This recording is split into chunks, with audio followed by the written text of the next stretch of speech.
Ladies and gentlemen, the following podcast is set for one episode. Your host from Columbus, Ohio, is Michael Kirk. Welcome to the Outlaw Mudcast. Hello and welcome to the Outlaw Mudcast, your digital audio dirt sheet for all things Supershow. Let me start off with a Grand Gathering 3 update. The SRG BOSS Steve Resk announced earlier this week that, number one, over 110 people are confirmed to be attending Grand Gathering 3, taking place March 17th through the 19th in Westlake, Ohio at the Westlake Doubletree. That is northeast Ohio, near the Cleveland area. Second, as part of the planned releases for Grand Gathering 3, they're looking to put out 12 brand new competitors. 6 of them will be competitors that already exist in the game with new gimmicks and new finishers. So if you don't have these competitors already, you'll be able to get that character at least.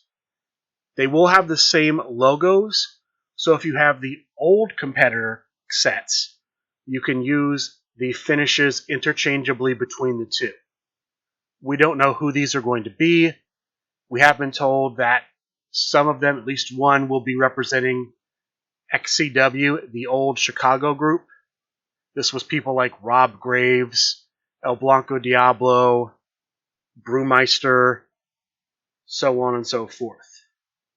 The other 6 of this set of 12 is going to be competitors inspired by current or past professional wrestlers that likely will never be able to sign with Supershow the game with the Legendary Fighting Federation.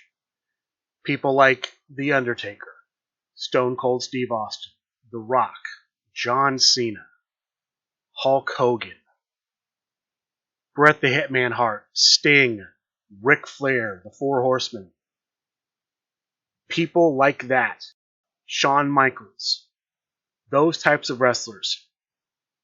He's looking for feedback from the community on what you'd like to see in that group of 6. I don't know if he wants you to post your feedback on the video he posted on the Super Show discussion group on Facebook, if he wants you to message him directly, but he's looking for the types of wrestlers he'd like it to be patterned after. So if you really want to see a Ric Flair type enter Super Show the game, let Steve know and suggest what you would like to see as a gimmick, what you would like to see as the finishers for these competitors. He's looking for that. Next bit of news. Faction Wars 4. Last time I reported on Faction Wars 4, I talked about the premier players. Each team of the remaining 8 named a player their premier player for this round. Each team's premier player would face their opponent's premier player in a stipulation match that was to be randomly chosen. Those choices have been made. Let me give you what those are in this phase 2 of Faction Wars 4. In the first matchup, the Dangerous Wool Order versus the Think Tank, the premier players for each team will square off in a buddy building match. In the matchup between the Cuddle Commandos and the Higher Class, each premier player for those factions will face off in a Beast Unchained match. For the Firing Squad versus Impact match, the premier players will face off in a buddy building match, so 2 buddy building matches. And finally, in the matchup of the Line versus Paradise, those teams' premier players will face each other in a tables, ladders, and chain match. Each of these matches is set for 1 fall, and the winner will earn 2 points for their team.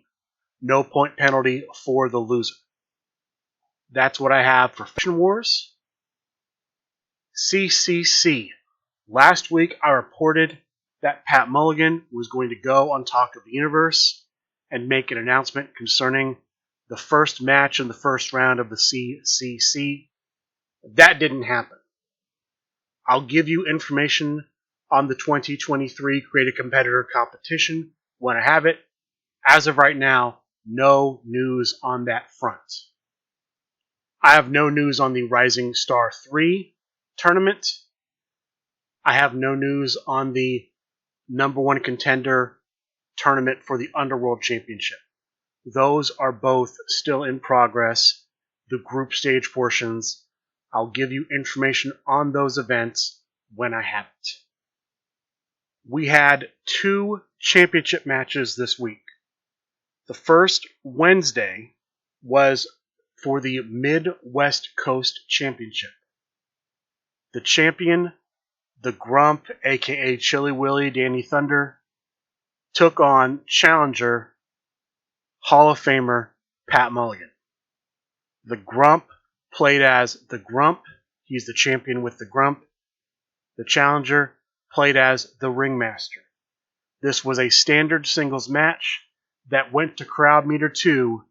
The winner in the end, still champion, the Grump, Danny Thunder. Congratulations to the Grump. He named the next challenger for that belt, Split, also of the Freak Show, just like Pat Mulligan, will be facing the Grump for the Midwest Coast Championship. Date and time to be announced. The other championship match from this week was Saturday. The LFF Hardcore Championship was on the line. The champion, Harvey Luster, playing as Scott Prime, faced challenger Alexander Slamilton, playing as himself, in a ladders match. In a long match that went all the way to crowd meter 3.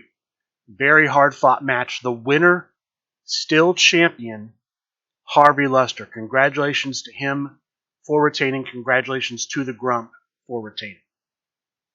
That is pretty much the news from this week. There was a little Super Bowl contest announced. It was announced after last week's show, and it is closed. You could not enter now. I will give you the results of that next week when I have them. Briefly, 100 people enter. These people were given a digit for each team. So the 2 teams are Kansas City and Philadelphia. Say you got digit 0 for Philadelphia, digit 7 for Kansas City. At the end of each quarter, you look at the score. If the last digit of the scores for both teams matches the pair you have, you win a prize. You could win a prize potentially for all 4 quarters.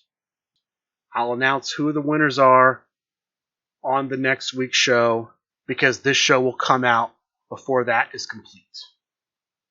Outside of the online tournaments from this past week, 1 locals report that I have, and Sunday night fights, that's going to do it for this week's episode of the Outlaw Mudcast.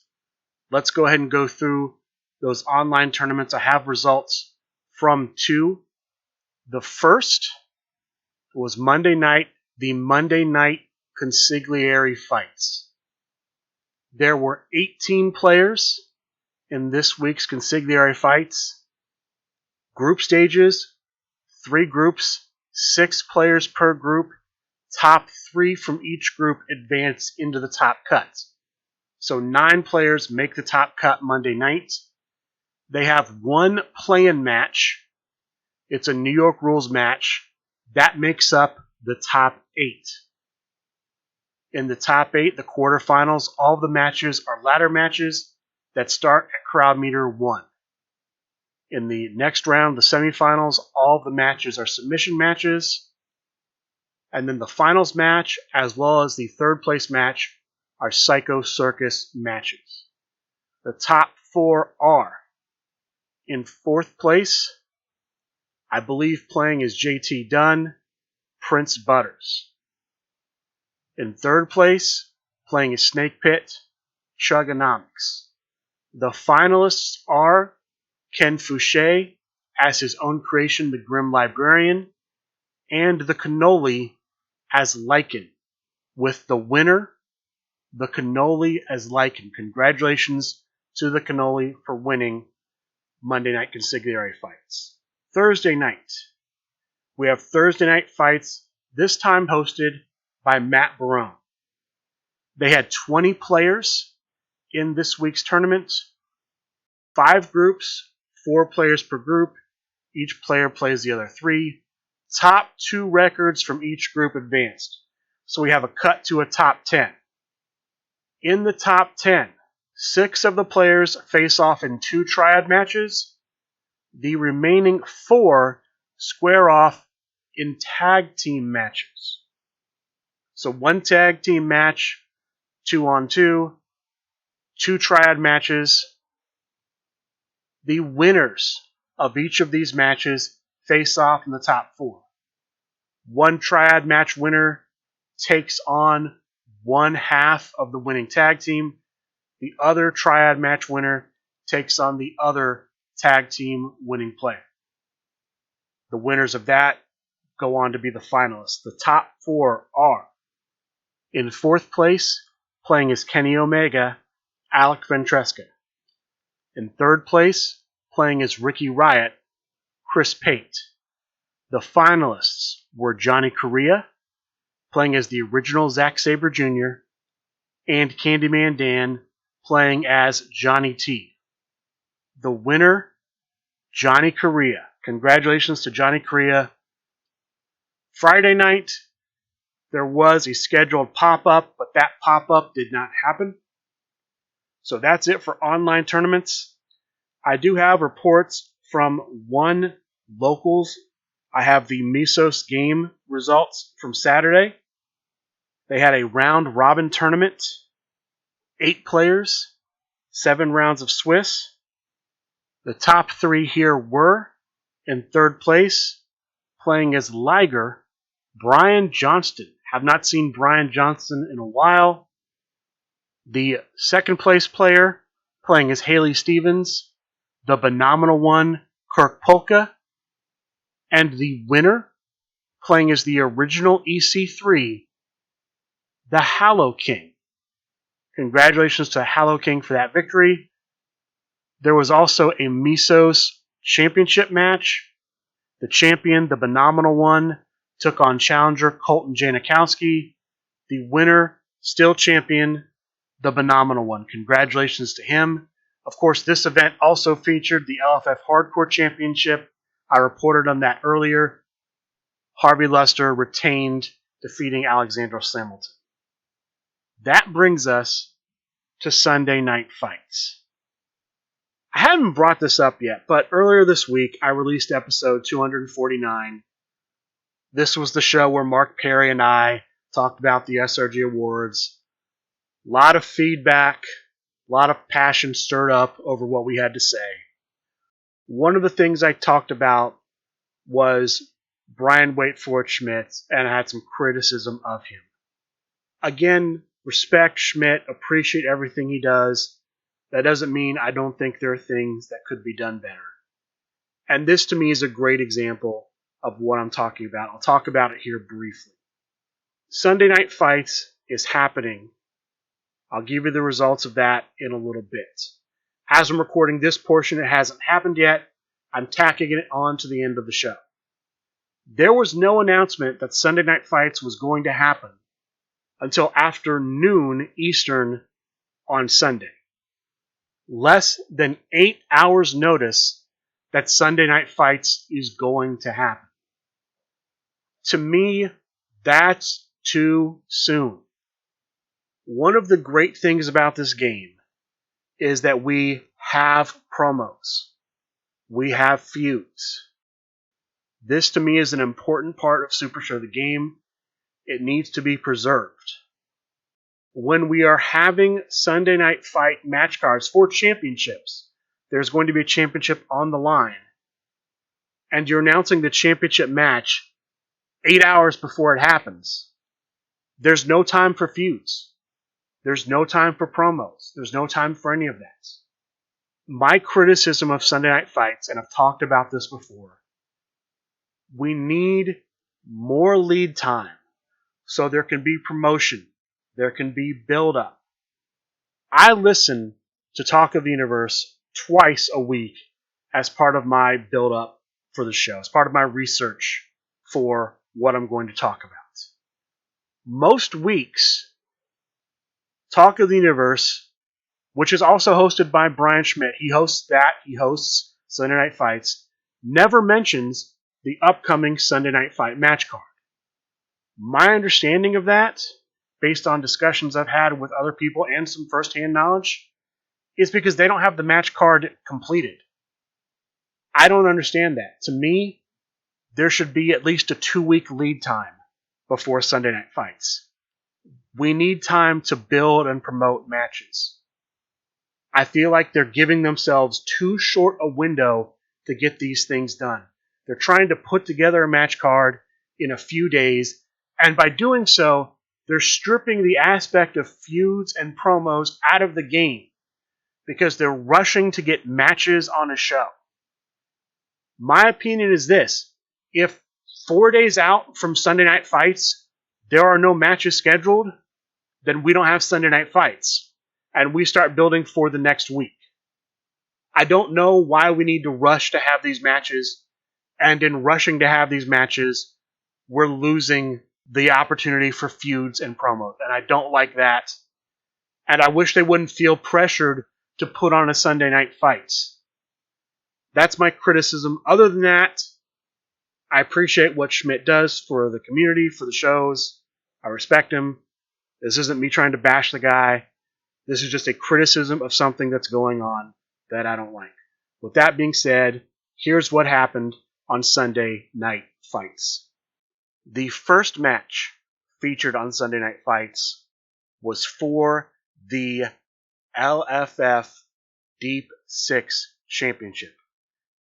In this match, we saw the challenger, Robbie G, playing as Lawman Nick, take on the champion, Yasmin, playing as Amazing Red. Deep 6 rules, no other stipulations. The match goes to crowd meter 3. In the end, the winner, still champion, Yasmin. Congratulations to Yasmin for winning and retaining the Deep 6 Championship. The next matches feature the same two players. We have Ken Fouché challenging the SRG BOSS for a membership ring. He has 2 matches to attempt to win the ring. Both are 2 out of 3 falls, meaning the first player to win 2 falls wins the match. And Ken Fouché has 2 shots. We know going into the match, if Ken Fouché wins one of the 2, he will win a membership ring card. I don't know when the matches started, if it was stated what would happen if he won both. I don't know that going in. In the first series, they are using the Ring of Fire stipulation.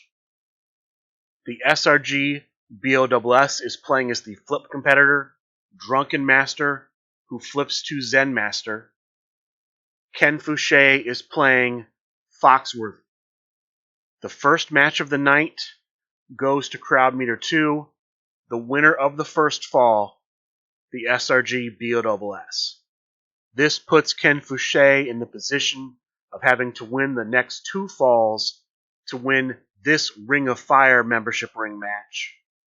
And in the second fall, at crowd meter 1, the SRG boss wins again. So we have to go to a second match, a second series, to see if Ken Fouché can obtain a membership ring. This is the dark match stipulation. All spotlight cards are blank. The discard pile is not public knowledge.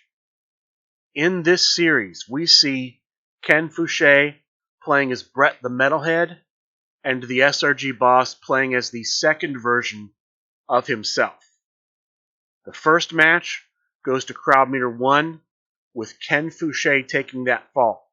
So Ken Fouché, one fall away from getting a membership ring, but he has secured himself a prize no matter what happens. Second fall also goes to crowd meter 1. The winner here, the SRG BOSS. So the match must go to a third fall. The winner in the third fall, the SRG BOSS. Unfortunately, Ken Fouché walks away without a membership ring. I hope he gets another challenge soon. I hope he walks away with the ring. I'm pulling for you, Ken Fouché. I think we're all pulling for you. With that being said, the prize that was given to him by the SRG BOSS is that he will face Candyman Dan, date and time to be named later. The winner of the match will be the next number 1 contender for the LFF United States Championship. So, he doesn't get a membership ring, but he could soon become the United States champion. No guarantees, but he's been put on the path toward that goal. That was it for Sunday Night Fights. Now, I don't recall if Brian Schmidt announced anything about next week's show, but I did see that the general manager of the LFF Tag Team Championship, the Star Maker Everett Stevens, announced that on next week's episode of Sunday Night Fights, the LFF Tag Team Championship will be on the line. The current team of Sean Loeb and Chris Pate, Michigan's Most Dangerous Alliance, will defend the championship they currently hold against the Gen Con tournament winning team, Under the Bridge. Under the Bridge, the team of James Booker and Uncle Bradley. In the match, Dangerous Alliance are the champions with Combat Chris and Big Bad Bobby D. The challengers will be using Colt Cabana and Scott Prime. This match will be a no disqualification match. The last time these two teams squared off, Under the Bridge won, but they won via disqualification, so they did not become champions. This rematch will be no disqualification, so the winners, if Under the Bridge wins again, they will be the new champions. I'm glad to see a match announced for Sunday Night Fights with a week to go. I hope that is a good sign and a trend going forward. Now, that match went a lot longer than I thought it would, all of the matches on the match card. So, I have the results of the Super Bowl event. I can give you the winners. Per the format, there's one winner per quarter. Let me give you that winner and the prize they received. The first quarter winner is Scott Mulholland. Scott Mulholland will receive a choice of a foil card and a foil competitor selected from what is currently in stock, excluding Ginny and Lissa Legnet. Those are the two foil exclusive competitors. They were only released as foils. The second quarter winner is the Grump Danny Thunder. He will receive the same prize plus a full art prize pack and an additional foil card. The third quarter winner is everyone's enemy Joel Williams. He receives the same prize that Scott Mulholland received. Choice of a foil card, choice of a foil competitor in stock, excluding Ginny and Lissa Legnet. The fourth quarter winner in this contest is the collector Sean Loeb. The collector Sean Loeb will receive his choice of a foil card, again from what is currently in stock, and a foil Ginny competitor set. So congratulations to all of the winners for their victory. And with that being said, that's going to do it for this week's episode of the Outlaw Mudcast. I'd like to thank all of you for listening, and a good day.